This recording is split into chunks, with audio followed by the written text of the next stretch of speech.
Salut tout le monde, c'est Flo pour Altcoin France, j'espère que vous allez bien. On se retrouve pour une nouvelle semaine, un nouveau brief. On est le lundi 12 janvier.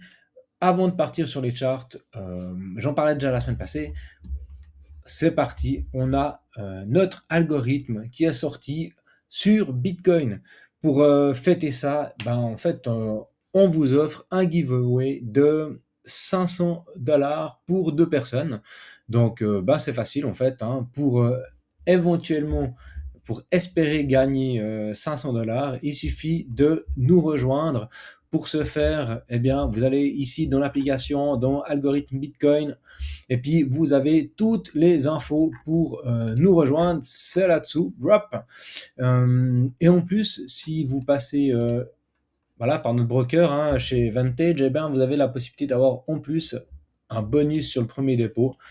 Donc, franchement, c'est intéressant. N'hésitez pas à au moins vous renseigner parce que, bien voilà, c'est le moment. C'est chiant ces phases de marché. Il faut être attentif à tout ce qui se passe. Il faut être flexible, réactif. Et en fait, ce qu'on peut vous proposer, c'est que l'algo il fasse le job à votre place. Donc, c'est pas sorti du chapeau. Hein. Ça fait une année qu'il tourne au back-end, qu'il est testé, que voilà, on a mis en place les stratégies nécessaires pour que ça fonctionne. Donc, on avait déjà un algorithme autour du forex et du gold qui tournait depuis quelques temps, également backtesté hein, depuis bien longtemps. Et du coup, maintenant, on vous propose un produit ici sur Bitcoin. Donc, n'hésitez pas à nous rejoindre.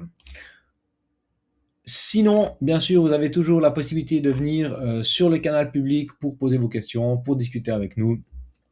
Donc, ça, c'est gratuit. Vous êtes les bienvenus. Parfait. Quelques news. Alors, simple, tout le temps les mêmes. Style Bitmain qui achète de l'Ether, Stratégie qui achète du Bitcoin. Ces temps, eux, ils font leur marché. Hein. Ils se posent pas de questions. Est-ce que le marché se casse la gueule? Est-ce que le marché monte? Eux, ils accumulent tranquillou pilou. Ils dépensent des millions et des millions par semaine pour acquérir voilà, de la crypto. Donc, ça continue. Tant mieux pour eux. Ça montre même qu'il y a vraiment des gros qui croient en ces stratégies-là. C'est pas les seuls. Hein. Là, on vous sort vraiment le haut du chapeau, mais il y en a d'autres qui font la même chose. Mais pendant ce temps-là, eh bien, sur les ETF, c'est la sortie. Hein. Là, la semaine passée, c'était out qui peut, avec 3, disons 4, 8, 9, 10, 11, plus d'un milliard de sorties sur Bitcoin, et puis 300 millions de sorties sur Ethereum, alors que sur Solana, voilà, c'est régulier, ce sont des petites rentrées. Tiens, il y a 0 sur le 9 janvier, c'est étrange. Mais c'est pas dingue. Hein. Donc, on ira voir après ce que ça traduit tout ça sur la chart. Je vais pas m'éterniser énormément aujourd'hui sur les cryptos, enfin sur Bitcoin et les ALT, parce que Seiya vous a déjà sorti une vidéo ce matin.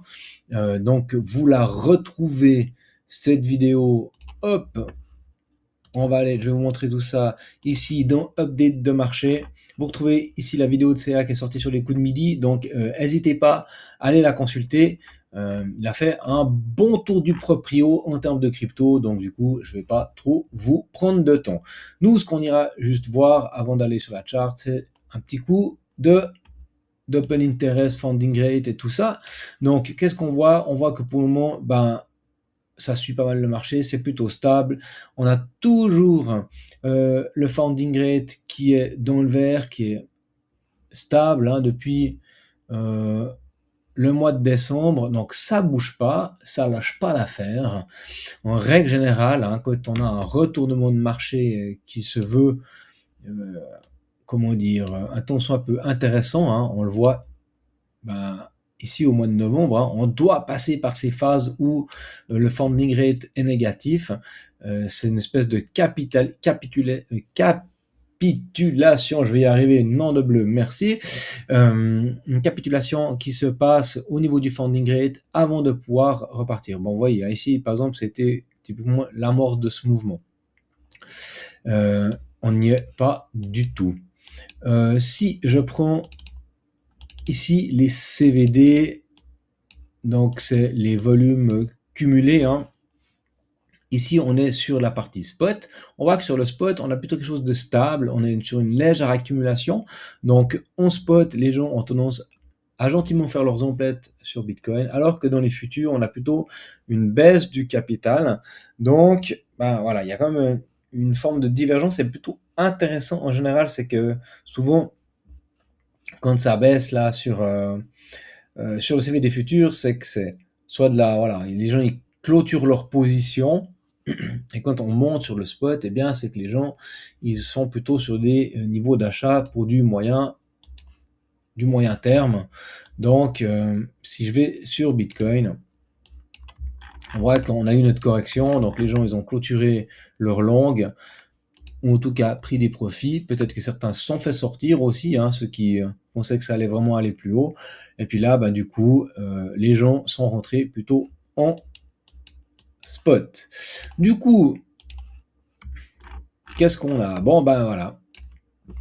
Comme on disait la semaine passée, il y avait cette borne haute du range, hein, ces niveaux à venir prendre en bas. Nous, on attend, ça fait un moment qu'on en parle, ça, il vous en parle aussi, mais on attend quand même ce passage ici, aller travailler ces niveaux. Alors, rien ne dit qu'on va y aller maintenant. On peut très bien venir encore un petit peu sur les niveaux, chercher la zone de rechargement ici autour des 88 000, 86 000, avant de repartir dans la zone de short pour ensuite aller plus bas. Voilà, c'est toujours le même scénario pour le moment, donc ça ne change pas. On voit par contre qu'on a gentiment un plus bas qui s'est fait ici, hein, donc alors qu'on a pris un sommet, nos niveaux sur le MACD ils sont plus bas, donc on a une perte de momentum, donc c'est normal qu'on corrige. Donc est-ce qu'on ira corriger enfin pour aller chercher ces niveaux-là maintenant, ou est-ce qu'au contraire on va pouvoir aller chercher un peu de jus pour rebondir puis aller chercher la zone de short? Rien n'est moins sûr. Le volume est en baisse, on voit que l'OBV est en baisse, on a tout qui est gentiment à la baisse. Donc ça laisse quand même supposer qu'on va aller d'abord gratter contre en bas. Qu'est-ce qu'on a sur nos liquidations? On a de la place à 89. On va vite l'actualiser histoire d'être vraiment sûr qu'on a le bon. Ah nos data, bravo. On va faire de l'avance. Ok. Donc, on a du monde à venir chercher encore un 889. Il y a un petit peu de monde là-dessous. Si on prend en 48 heures, qu'est-ce que ça nous donne? Ok, 889. Il y a un bon cluster hein, qui serait facilement nettoyable ici jusqu'au 889 400. Donc, 889 400. Ça fait ça. Donc, ça ferait venir chercher cette mèche-là. Ça nous ferait sans doute revenir dans la zone de rechargement. Hein. Donc, ça, c'est tout à fait possible. Est-ce que ça nous correspond? Ouais, c'est plus ou moins ça. Hein. 889 500. Ok. Donc, sans doute qu'on va continuer à aller chercher un petit peu au sud pour les prochaines heures, les prochains jours. Ether, on avait moins de force en la zone de short, on se fait rejeter. Pour le moment, on tient, voilà, on est en train de casser le premier arrêt ici en daily. Donc, pour moi, on va continuer sur ce petit dessin jaune. Il y a de fortes chances que on vienne chercher là-dedans. Avant de faire ça, si jamais on doit aller en haut. Sinon, les niveaux, vous les connaissez aussi. C'est toujours les mêmes. On les a ici. On va les mettre en bleu, comme ça on les voit bien. Toc. En plein, s'il vous plaît. Voilà, on a le même ici. Donc voilà, on est toujours dans cette espèce de range. Bon, rien de nouveau de ce soleil de ce côté-là. Et pendant ce temps-là, je voulais vous montrer quand même ça, le S&P, lui, il fait un ELATH. Tranquillou, pilou. Donc lui, pas de problème, hein, ça grimpouille. Alors, c'est clair qu'on a vraiment une perte de force sur le MACD. Il y a peu de volume aussi hein, sur le S&P. Mais par contre, bien, on est plutôt dans une forme ici. Vous voyez, on a une forme de si tu veux bien te marquer, ça m'arrangerait. On a une forme de contraction, hop, qui semble se dessiner. Donc ça, en général, c'est tout d'un coup signe de mouvement plutôt fort. Alors, est-ce que c'est tout d'un coup un pump vraiment intéressant parce que quelque chose qui se passe sur les marchés dont on connaît rien parce que bah, forcément on n'est pas des insiders, ou est-ce que c'est une correction, aller revenir chercher une fois hein, ici le premier arrêt, un peu comme on fait finalement. Hein. Donc ce serait tout à fait possible. Mais vous voyez que le marché américain, lui, pour le moment, il va plutôt bien. Donc Trump, le Venezuela, tout ce bordel et toutes les menaces pour le moment, le bordel international semé par Trump, le marché, il s'en cogne pas bien mal. Extra. Quelques altcoins quand même. On cherche des setups hein, dans ces sessions, dans ces temps plutôt un petit peu, voilà, un petit peu flat où il n'y a pas grand chose à faire.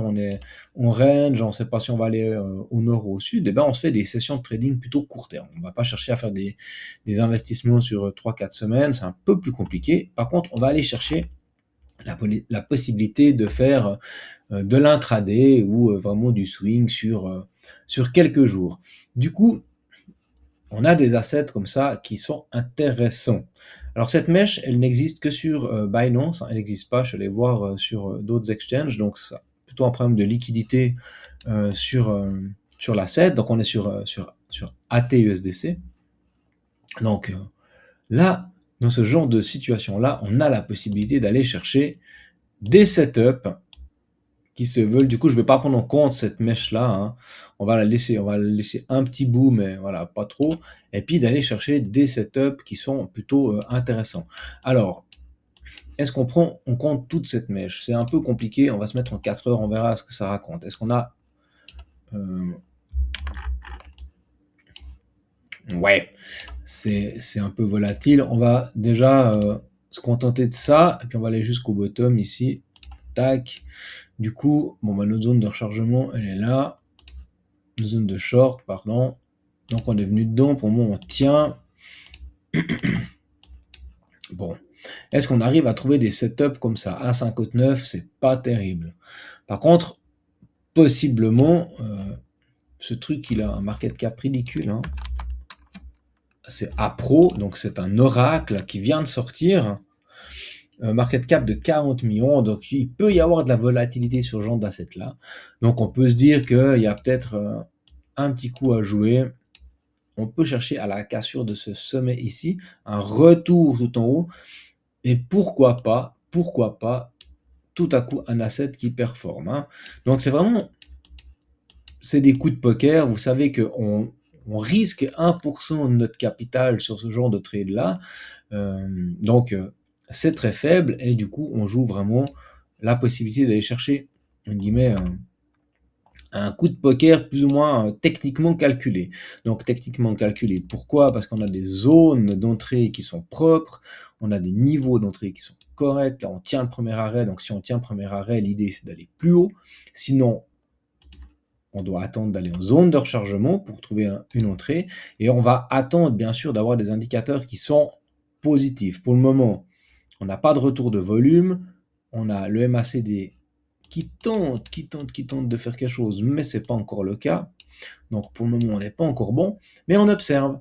Et au moment où on a notre MACD qui commence à recroiser boule, avec les volumes qui commencent à remonter un tout petit peu, et puis voilà, on est déjà on est en survente hein, sur William.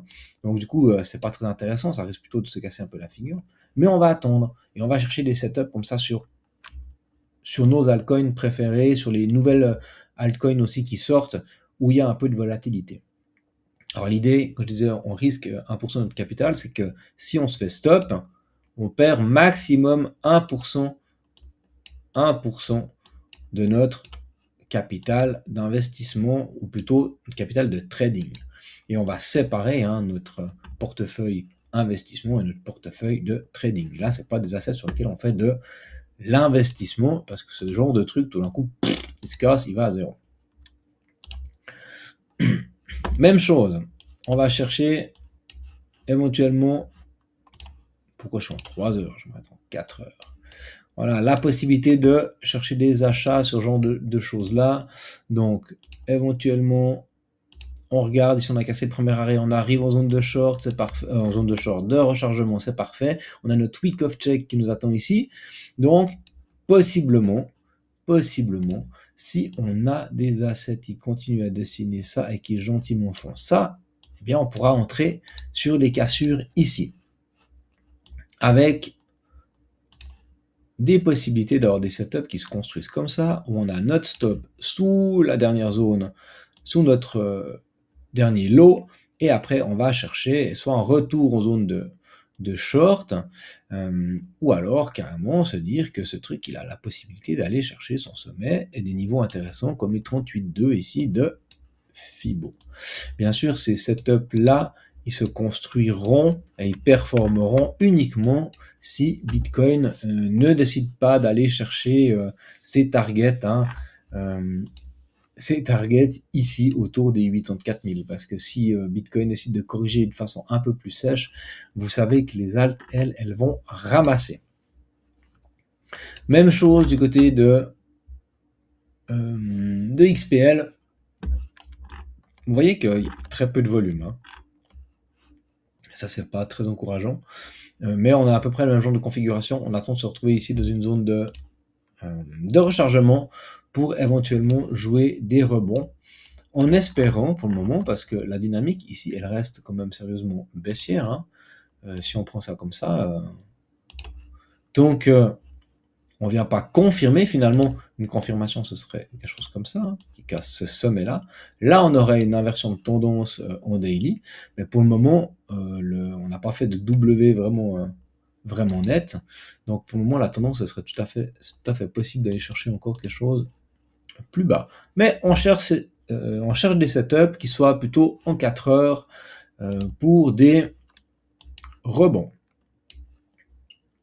Même chose ici sur Hyperliquid, on va pouvoir attendre en 4 heures. On a fait ça, on va essayer de trouver un W pour rejouer un rebond et pouvoir rentrer sur une position. Les niveaux plus bas, bah là vous les connaissez, hein, on est dans la zone de rechargement. Si on doit casser, on prendra d'abord de toute façon ce niveau-là 22,5 et on peut aller jusqu'au 88,6 de Fibo. Donc on a la possibilité d'aller plus bas si vraiment. Donc je répète, c'est pas des positions pour de l'investissement, mais on est sur des positions pour faire des entrées en trading. On cherche des setups qui nous semblent pertinents. CRO, on y arrive, on a peut-être quelque chose à jouer si on vient prendre ici, se poser sur le week of check, la ligne de coup, et qu'on a un petit peu un retour de force. Hop, qu'est-ce qu'on voit? On n'a pas trop de volume. On a ici l'OBV qui tente quelque chose. Donc si on a l'OBV, la moyenne qui recroise boule, plus ici William qui reste sur des niveaux médians avec plutôt des structures un peu en W, comme ça un petit peu haussier, eh bien on pourra se dire qu'on a la possibilité de rentrer une fois de plus sur des positions comme ça, avec un stop sous la structure, et d'aller chercher des choses dans le genre là. Donc, alors c'est clair que c'est intéressant d'apprendre à trouver des setups comme ça. Nous, on peut pas vous les donner, on peut pas vous faire du conseil en investissement en vous disant, bah voilà, achetez ça, parce que bah, ça ne se fait pas, braves gens. Mais par contre, on peut vous apprendre et vous dire, bah voilà, qu'est-ce qui est pertinent, qu'est-ce qui fait sens en fait, qu'est-ce qu'on peut aller chercher comme structure et comme setup. Donc, on a fait notre correction de tout ce mouvement. On est en dessous des 88,6 de Fibo. Boum. Donc, exactement comme on a fait là. Hein. On fait chaque fois la même pattern sur CRO. Donc, on a fait notre impulsion. On fait notre grande correction. On vient rechercher des niveaux extrêmement bas. On corrige un peu. Et potentiellement, le niveau d'après, eh bien, c'est de repartir à la hausse, chercher des sommets. Donc voilà, on cherche des trucs un peu comme ça. Hein. On va un peu se promener pour pour trouver ce genre de setup-là. Vu que pour le moment, eh bien, c'est indécis. Bitcoin n'est pas orienté à la hausse, à la baisse sur des time frames 4 heures daily ou ce genre de choses-là, enfin plutôt daily et 3 jours.